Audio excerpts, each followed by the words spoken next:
on Sunday, October 25th of 2020. I'm enjoying some pink tea, which is actually hibiscus tea. If you're unfamiliar with hibiscus, this is what the tea leaves look like. And I often save, if I have like a tea ball that I used to make this tea, I'll save those hibiscus leaves and then make a kind of a weaker set, a weaker bunch of tea, and then I put that in a jar and keep it in the refrigerator. And then if I have fabric that I want to dye to a luscious, lovely shade of pink, I have pink tea. I love hibiscus tea. I love it both hot and cold, and I do not need to add anything to it. All by itself, it's a great standalone. And I don't know for sure, but I think supposedly there are some health benefits to a cup of hibiscus tea.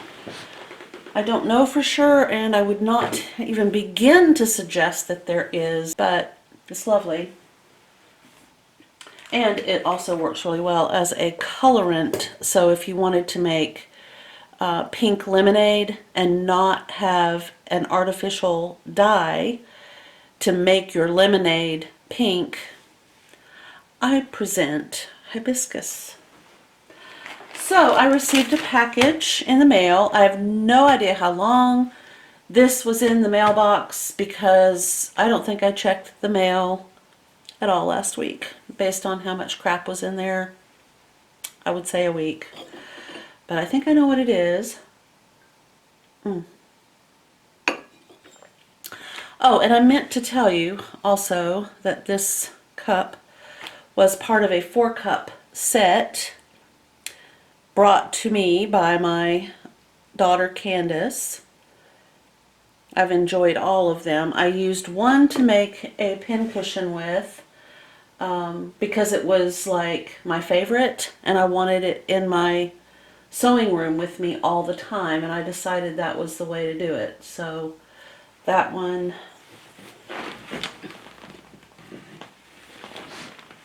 is this guy, and this was part of that set. I have 2 others that you've seen. One, I've had the hibiscus tea in one, and then now there's one more that I've not used yet. So it was a lovely gift. Okay, so anyway,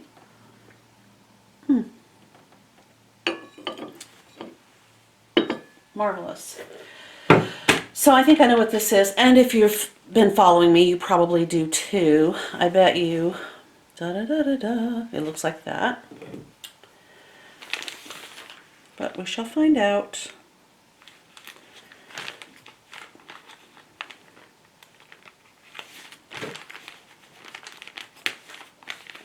Yep.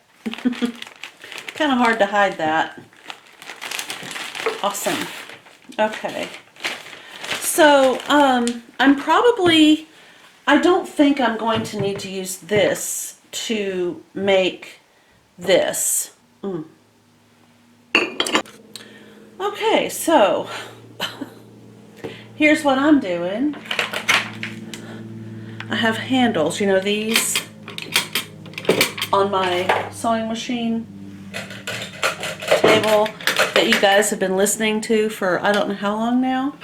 I'm replacing them with just straight up pull, not little, you know, drive you out of your mind. So I'm going to go ahead and do that. It's been on my to-do list. It shouldn't take me too long unless I run into one that's, I don't know, you know, this table is very, very old. This, I guess I should say, sewing machine desk light piece of furniture, because it is built for a sewing machine, but it looks like a desk. So, okay. Well, that is pretty cool.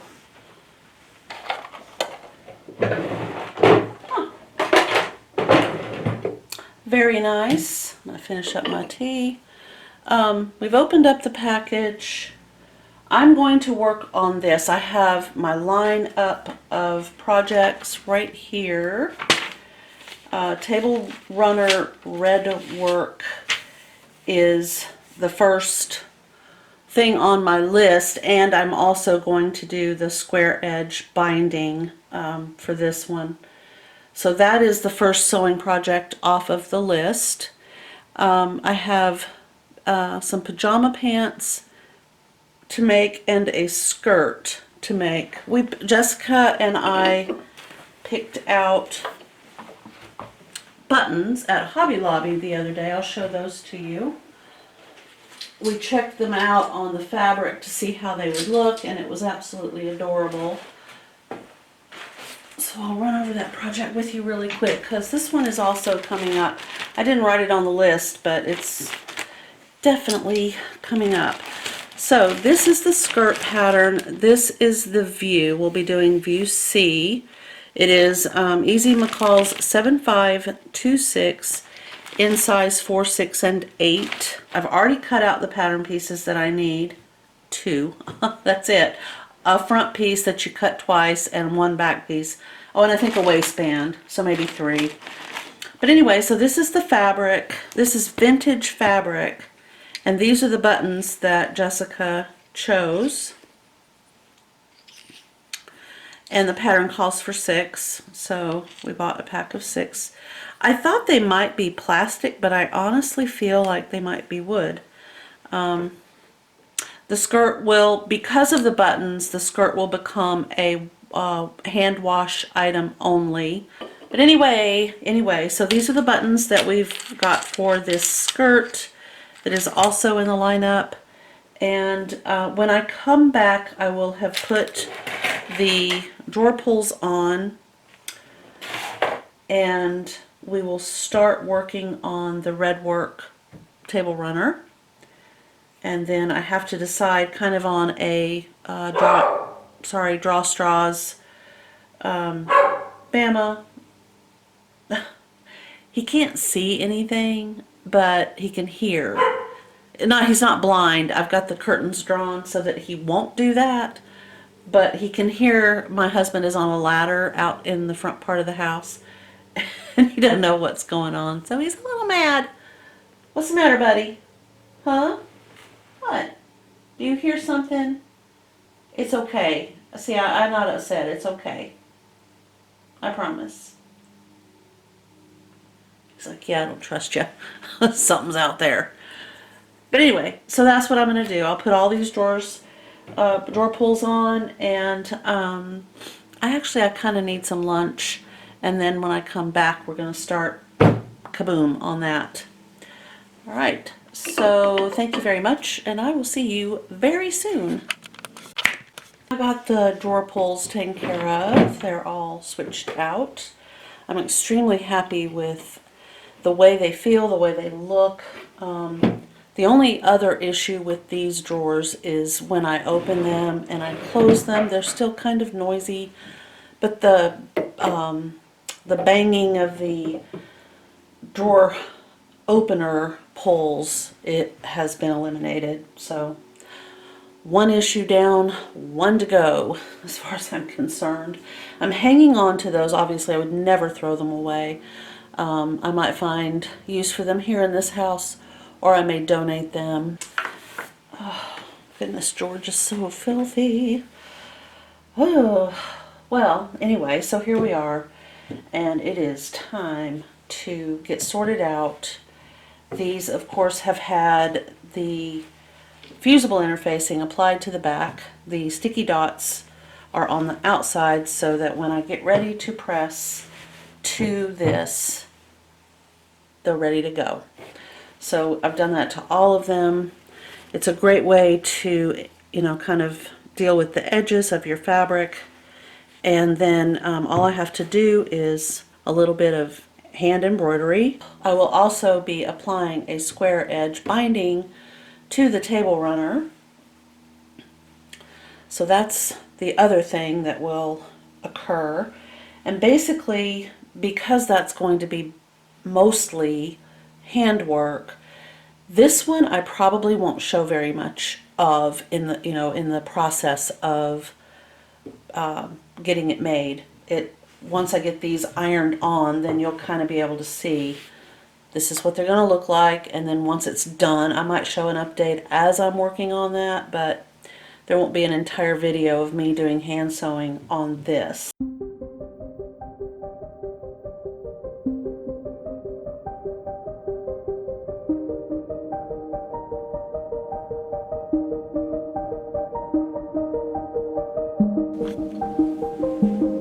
Okay, so I don't know if you've ever had these, but they are candy coated chocolate covered coffee beans.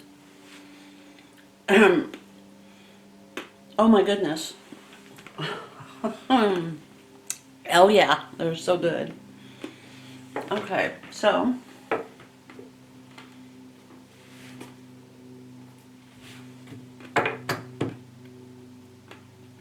this has been pressed with Mary Ellen's Best Press.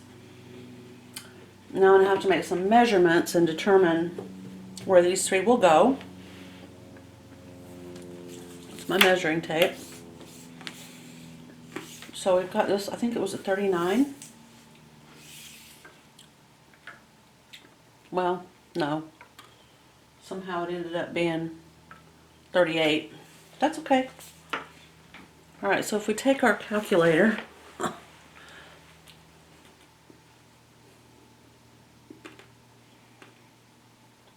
so let's say 39 divided by 3 is 13.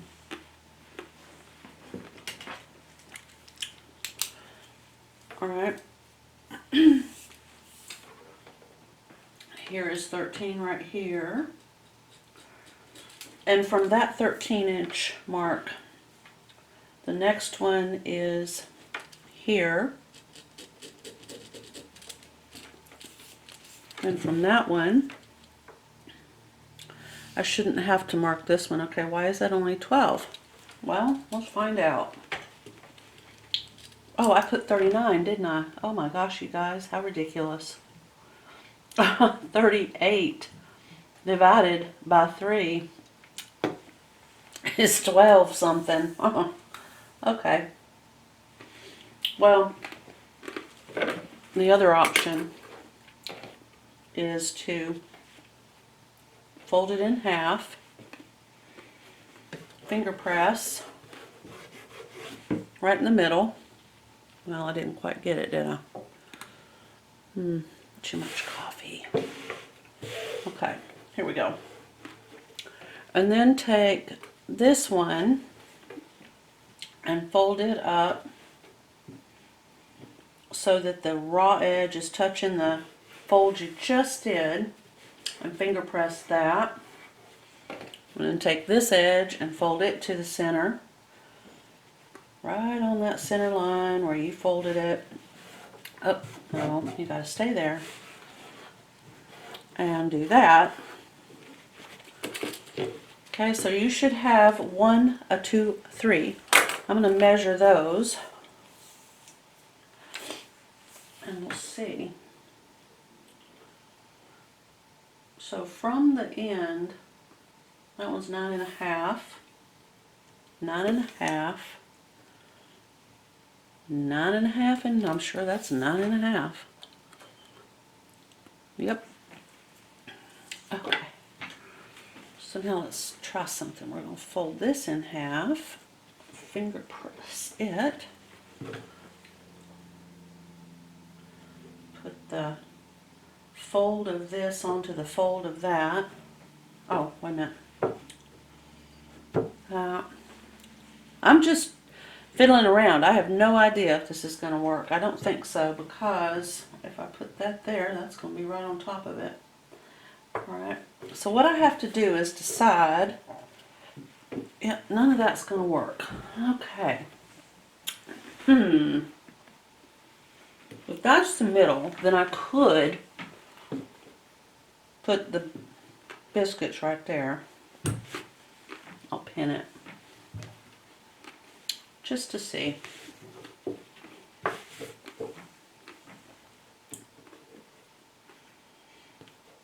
Now, as you're watching this, remember, I'm not a quilter, so all of this is foreign to me. Okay, so I think the thing is I've got to know the size of this in relation to the size of what fabric I have left over, so I'll kind of know where the middle, like how far do I want to go, where's the middle, that kind of thing. Or I can visually have 1, 2, 3, 4, 5. I have 1, 2, 3, 4, 5. So I need to move this up 1, literally 1. Okay. The last one that I was looking at, I didn't say the number out loud. I didn't say 6. So, okay. There we go. Now, this one, if I measure between this one and this one, and put this right at 4, right at 4. Okay, and move it up so that they're both on the same plane. I probably should be using glass head pins, so what I'm going to do is I'll put the glass head pins in and then I'll replace these, because when I take this over to the ironing board, I don't want plastic melting on my panels. Okay, so 4 inches apart. We're going to do the same thing with this guy.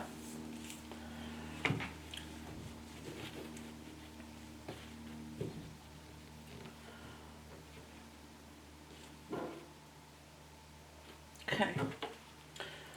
I don't like that, and it's because the sweet tea is slightly bigger than apple butter.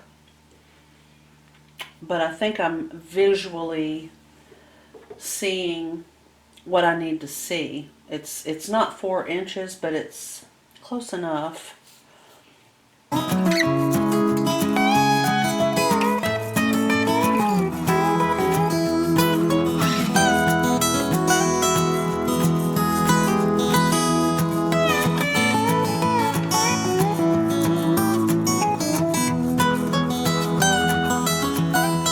But what happened when I did that is I ended up having to move something that is right in front of me.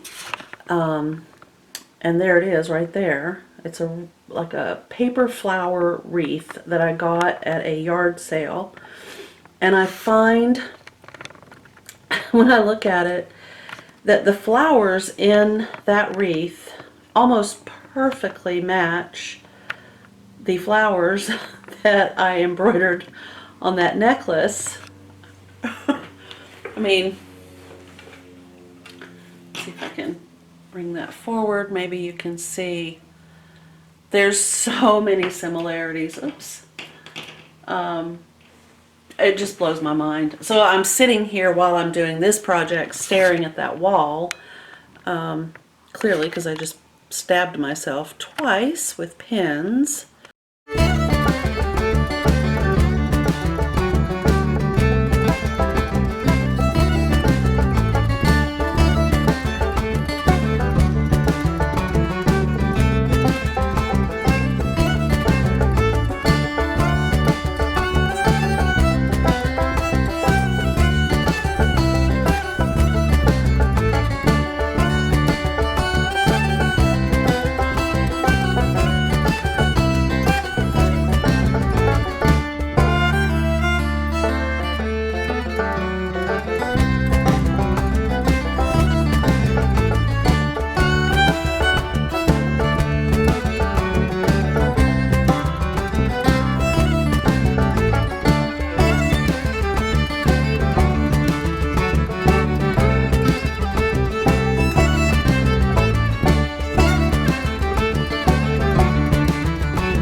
it seems to be working just fine. There might be some lift on the corners and the edges, but those are going to get stitched down. So my plan here is to remove these pins. They will rust, especially if your iron had any water in it, if you were using steam, or even if you weren't using steam but there was water in your iron. I recommend always just going ahead and pulling out the pins. Try to get the fabric to relax a little bit. If you have holes in your fabric, sometimes you can kind of use your fingernail to kind of manipulate the fabric, but do so gently. You don't need to be, too rough.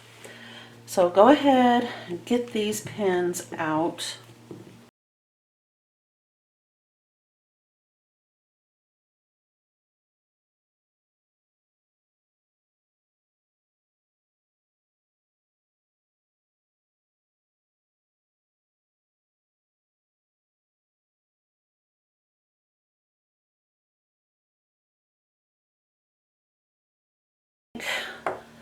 For me, it just makes more sense to start on this side and work my way this way.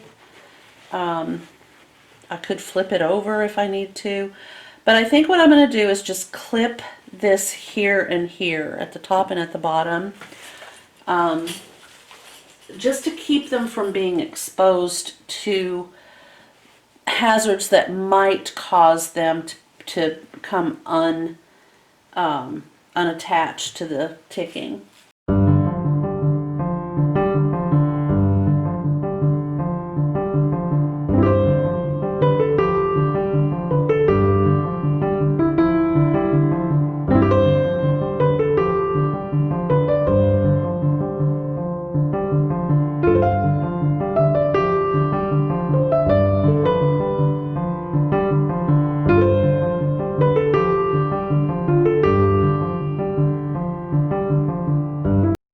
So I'm going to just go ahead and give this silk a try.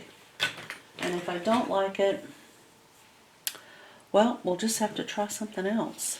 So remember, I have not put the batting or the back on the back of this.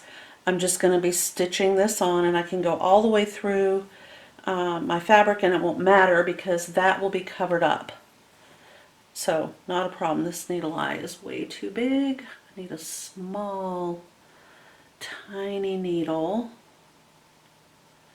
Ah, here we go. Okay.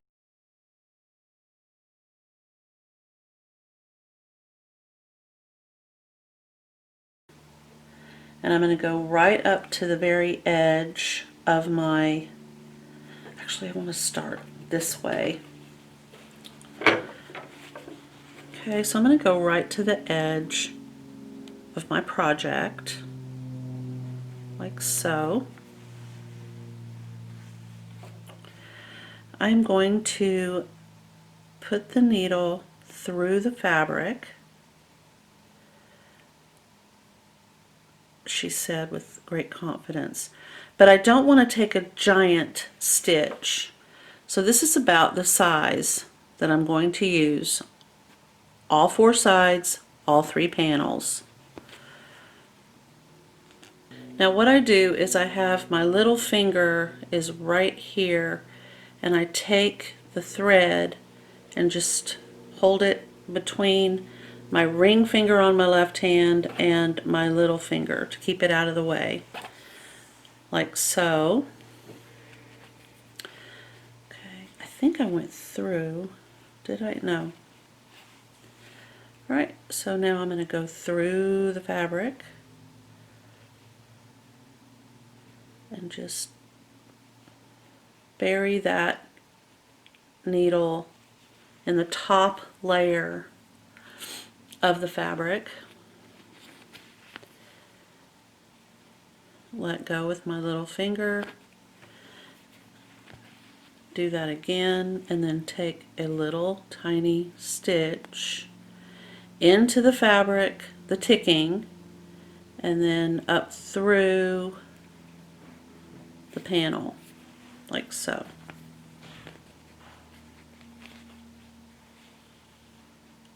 and I'll just go all the way around, all four sides, all three panels, doing an applique stitch, just like that. But I'm going to do that on my own time. I wouldn't consider having anybody else sit and stare at that. Alright, so I've decided I'm going to go ahead and work on the glasses case next, even though I'm kind of going out of order. And the reason for that is I've discovered I have too many small things in my way on my sewing table to start cutting out large projects. So I'm going to just get this one done and then move some of the other stuff and then get myself organized, and then we'll work on the pajama pants. But that's part of sewing, is, you know, trying to figure out what your priorities are. And for me, tomorrow is Monday, and I'm going to hit it pretty hard, and I really want to just be able to come in here and sew without a whole bunch of little projects in my way. So what I'm doing is I'm using finger pressing as a method to create lines that are running horizontally across these vertical lines on the ticking, and then I'm just stitching down that line.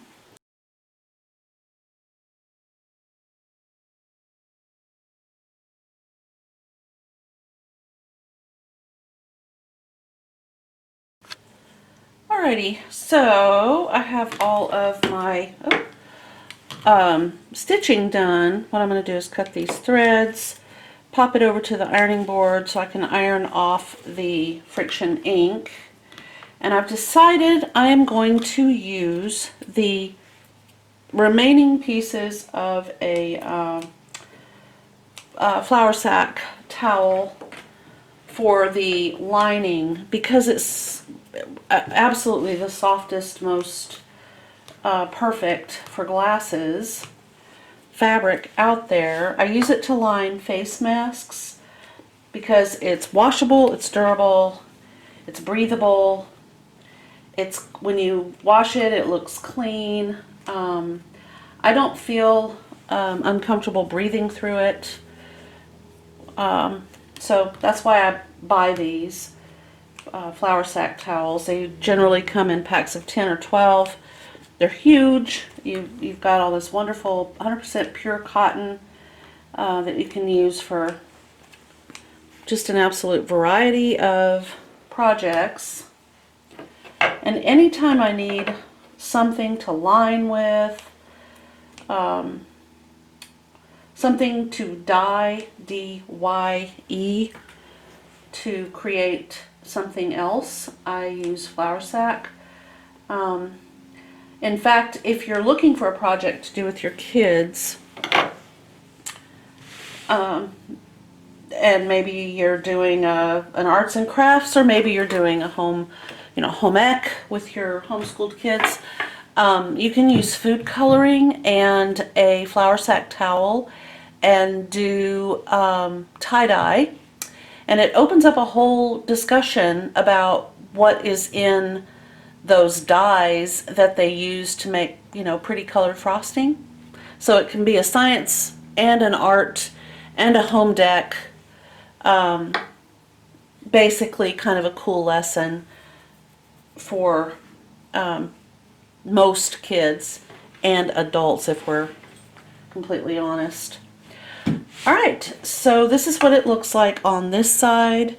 I kind of wobbled on my circles, the last one especially, because I was in the process of creating this oval, which really should be a circle, but I had to get up and go help put collars and leashes and all that for the dogs to go on their walk, and I just wobbled. I really did. But again, for me, these kinds of things, they don't bother me in the least. If I were a perfectionist, would I take it out and do it again? Absolutely. Do I want to right now? Not really. It'll probably not even be visible, so I'm not going to worry about that. I'm going to press this and I'll be right back. All right. Did I forget to tell you that I put Warm and Natural? I think I did. I used a 505 temporary basting spray, folded it over, sprayed the Warm and Natural, smoothed it down, turned it around, sprayed the Warm and Natural, smoothed it down, and then marked it for quilting, and then that's what I have here. Okay, so I have basically enough fabric here that I can cut out, you know, if I wanted to, I could probably cut out 2 glasses cases. It depends on, you know, how I want basically the orientation of these.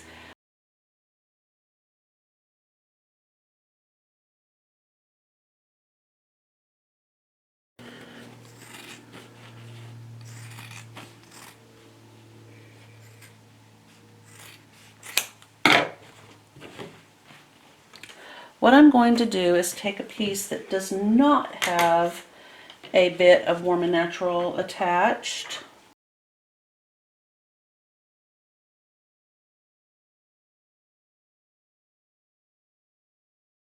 It's probably about 2 inches. Yep, it's 2 inches wide, give or take. I'm going to straighten it up. As you can see, it's a little wobbly. Okay, then I'm going to fold it in half, and I'm going to finger press like that. And then I'm going to fold one of these sides toward that middle fold. Really press that down with my fingertips, turn it around, and bring in this one to the center as well, so that I have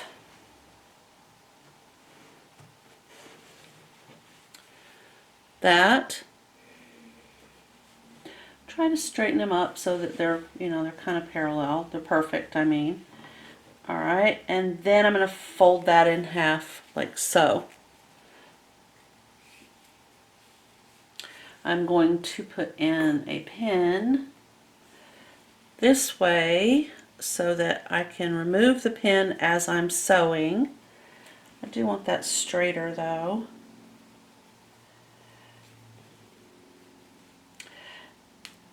There we go. And I was going to tell you how long this is. This is exactly 6 inches long.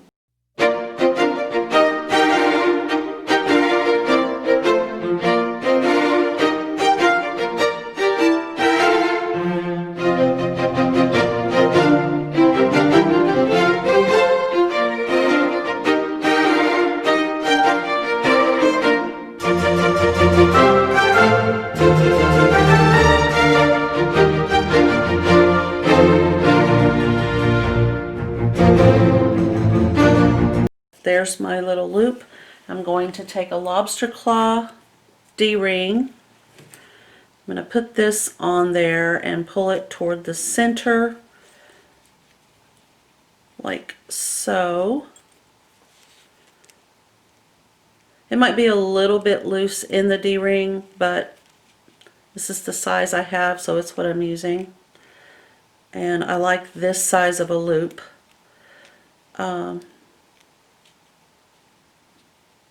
Okay, and I'm going to stitch a square right here, but I have to pay attention to what I'm doing because I don't want to hit this D-ring.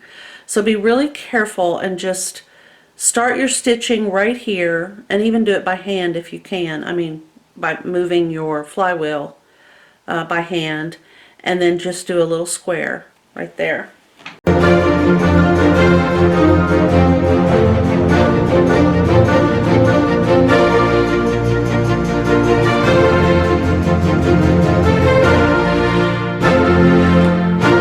Basically what that does is it keeps that D-ring up here in this area, so it's not slipping and sliding up and down when you're, you know, using it.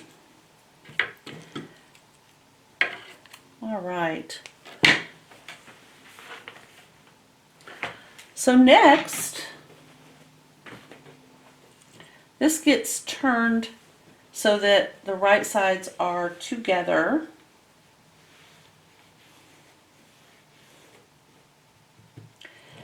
And this gets placed wherever you think you might want that to be, like so. Just, you know, up toward the top, down at the bottom, halfway. I'm going to go just a little bit closer to the top, like so.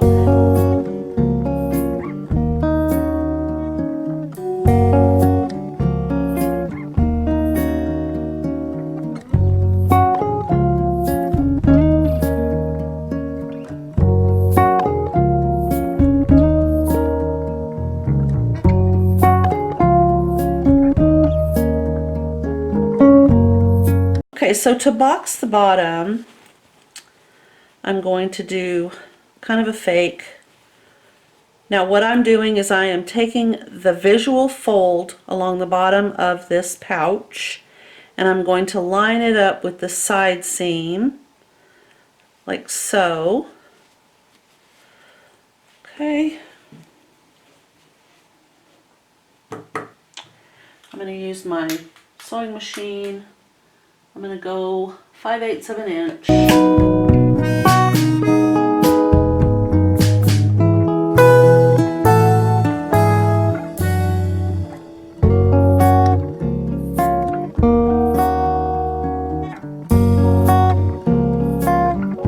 There's that.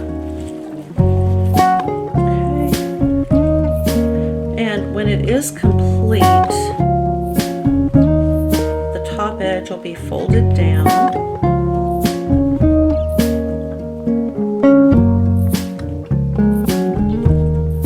Evenly, so that the front and the back and the sides are all at the same level. And I'm kind of using the stripes on my little bag.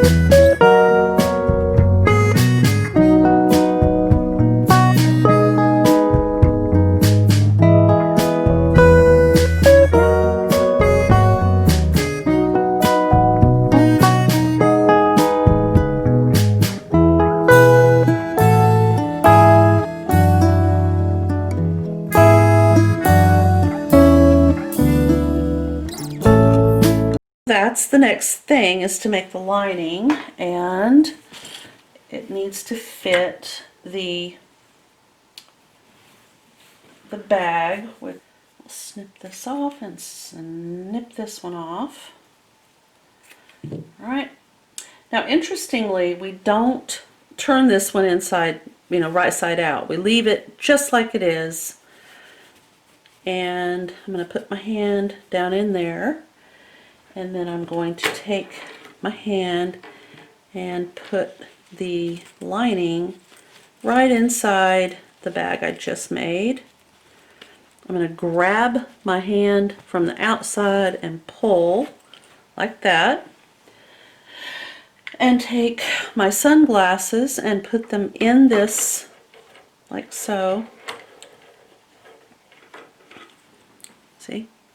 And then just push that on in there.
Looks pretty good, and I'm just going to do, you know, a little stitch all the way around that top edge, and then put my sunglasses right there. I still haven't bought snaps for these, but I am. This is the other one that I made, and it's, as you can see, it's quite a bit smaller than this one.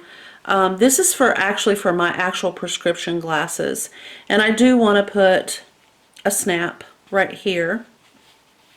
So I will be doing that, and then this, as I said earlier, will have both my sunglasses and my reading glasses, or I will use this strictly for sunglasses, but whatever the case may be, it will have a snap closure as well. And then this one has a little lobster claw doohickey. So if I'm out and about and I need to just have access to my glasses, I can either use this on my purse, my belt loop. I don't wear a belt, but my belt loops, or just hook it on the outside of my purse where I'm not constantly digging. Oh, I hate that. Okay, so that's another sew by hand project that I will be working on. I hope wherever you are, you're safe, you're comfortable, and you're happy. I send my hopes and prayers out for every single one of you, wherever you are, whatever you're doing. I love you all, and I will see you in the next video. Thank you. Bye.